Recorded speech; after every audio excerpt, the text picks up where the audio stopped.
Okay, we're going to go over Unit 8 test review. So the first question says, you buy a house for $130,000. It appreciates 6% per year. How much is it worth in 10 years? Okay, so first thing I want to do is underline the word appreciates. That means it's going to go up in value. So because it's going to go up in value, that's going to be an exponential growth. So we're going to go ahead and write growth right here. And then the formula we're going to use for that then is going to be y equals a times 1 plus r, which is the rate written as a decimal, times t, or raised to the t power, excuse me. Okay, so the initial amount is going to be the $130,000. And the percent, we can see that in the problem, it's 6%. And written as a decimal is going to be 0.06. And so if we plug everything into the function, it is going to be y equals, and then the a is the initial amount, which was the $130,000, times 1, and because it's growth, it's going to be plus our decimal of 0.06. And then it's going to be raised to the amount of time, and it said right here it's going to be for 10 years. So we'll raise it to the power of 10. Now we can put that in our calculator. So let me flip our calculator up.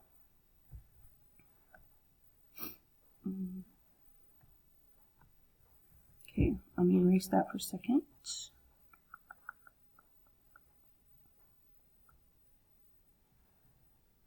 Okay. Okay, so our calculator.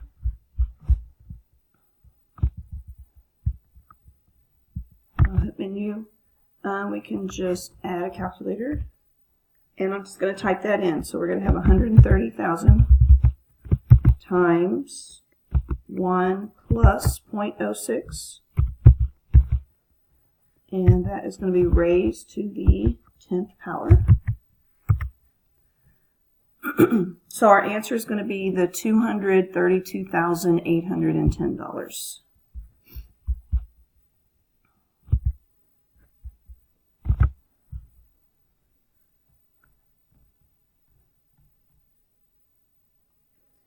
Oh, sorry.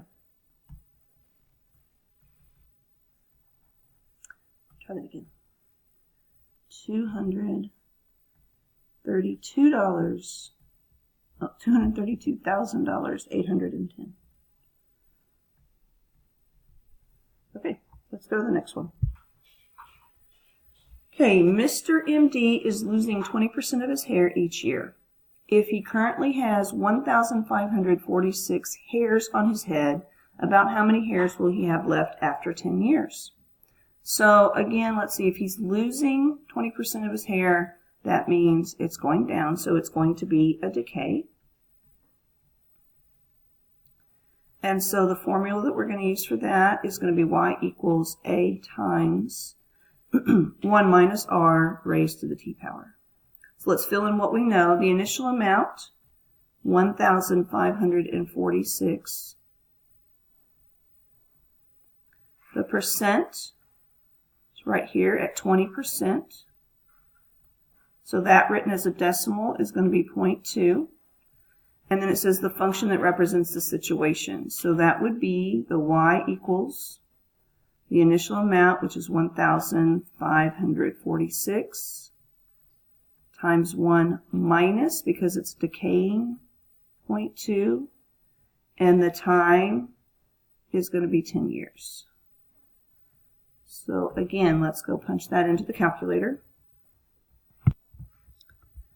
Okay, so it was 1,546 times 1 minus 0.2,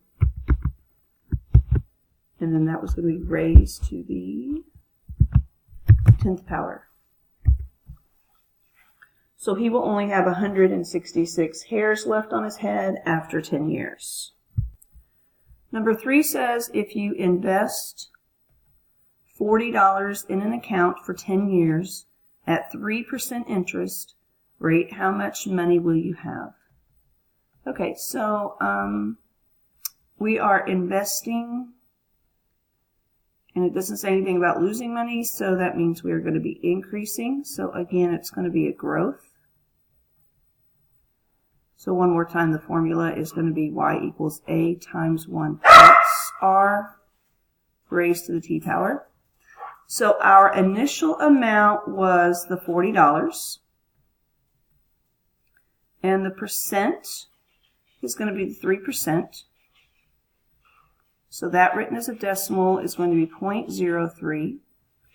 And so our function is going to be y equals 40 times 1 plus 0.03 raised to the t power, and our time is going to be 10 years.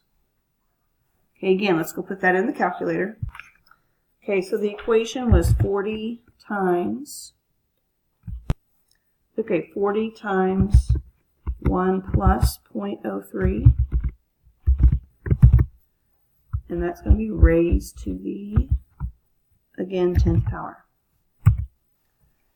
So we would have $53, and because it's money, we need to round. So we go to the cent, and we go to the right of that because this number is 5 or greater. That means this number is going to go up to the next number. So it will actually be it's going to actually be $53.76 is how much would be in the account after 10 years.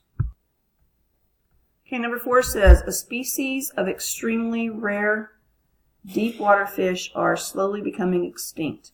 If there are a total of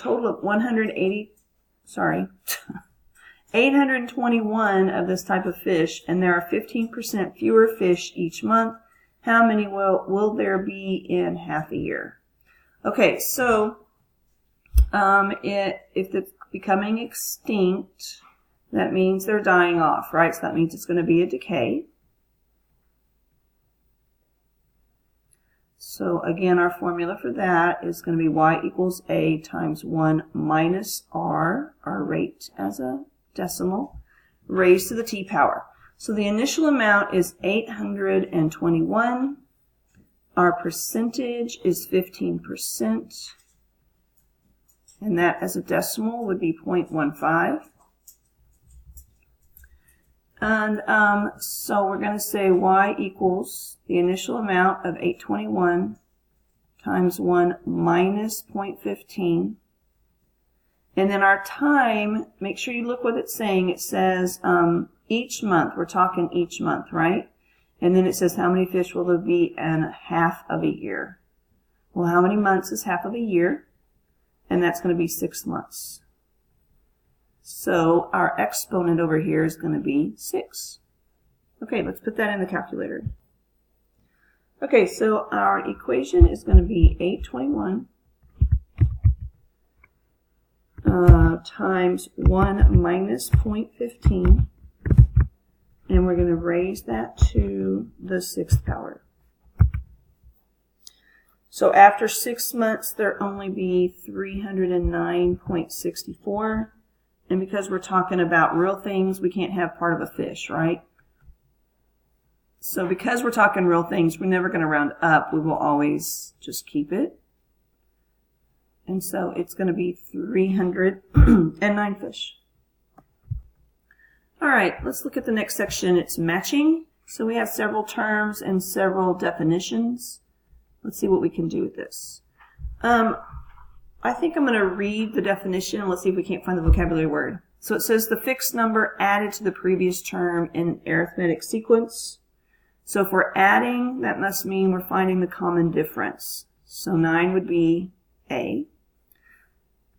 B says a sequence found by multiplying the previous term by a fixed number. So if we are, it's a sequence first of all. So we have two, arithmetic or geometric. And if we are multiplying, that means it's going to be the geometric. C is the fixed number multiplied to the previous term in a geometric sequence. So it's whatever it is that we're multiplying by. Well, of course, that's the common ratio. And D says it's a set of numbers that follow a pattern. We've talked about several sequences, and that's really what that is. It's the pattern. And then E is a sequence found by adding a fixed number to the previous term. Okay, for adding, that's arithmetic. And then, of course, F says each number in a sequence. That would be called a term. And we have all of them. Okay, the next 4 problems, we're looking for a couple of things. We want to figure out what the sequence is, what the formula is, whether it's arithmetic or geometric, and then we want to find the 6th term. Okay, so if I look at my first one, I'm always going to try to do, see if it's arithmetic, if I'm adding or subtracting first. So if I go from 2 to 8, that means I added 6. If I go from 8 to 14, of course I've added 6, and then 14 to 20, I've added 6. So because I'm adding, it is going to be arithmetic, so I'm going to go ahead and put that here. It is the arithmetic sequence. So if it's arithmetic, here's my formula I'm going to use. A sub n equals A sub n minus 1 plus my d, which is my common difference. And then it asks me, I'm going to find the next 2, and of course the last one would be the 5th one. So if I just continue adding 6, so my next term would be 26, and if I added 6 one more time, that would give me 32. So my 6th term is going to be 32. Okay, let's try the next one. If I try adding, I'm adding 4, and then I'm increasing by 20. So does this look like it's arithmetic? No, of course not. Okay, so I'm going to get rid of those numbers so we don't get confused. Okay, so it's not arithmetic, that means it's geometric. So if it's geometric, we need to find our common ratio. And so remember, to find the common ratio, we take one term and we are going to divide it by its previous term. So if I take 125 and I divide by 25, I'm going to end up with 5. So that means we are multiplying times 5. So if I say 125 times 5 to get the next term, that's going to give me 625. And if I say 625 times 5, to get to the next term, that will be 3,125. So my formula for geometric would be A sub n equals R times A sub n minus 1. And so my 6th term, we just found it. It was the 3,125. Okay, let's try the next one. Again, if I try to add or subtract, in this case, it looks like I'm subtracting 500. To get from 500 to 250, I've subtracted 250. Okay, so again, not arithmetic then, because this is not the same. So it obviously is going to be geometric. Again, my formula is going to be A sub n equals R times A sub n minus 1. So let's find the ratio. It is 250 divided by 500, and that's going to equal 1 over 2, so 1/2. So 250 times 1/2, that will give me 125, and then 125 times 1/2 will give me 62.5. So my 6th term is 62.5. Okay, let's do number 14. Again, we are looking for the pattern.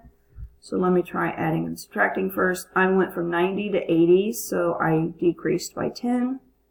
80 to 70, the same thing. 70 to 60, the same thing. So because I am subtracting, this would be the arithmetic.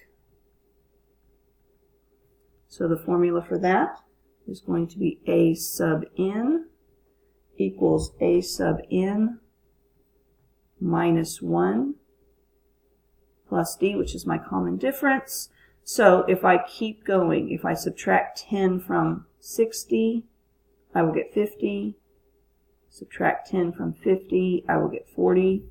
And 40 is my sixth term.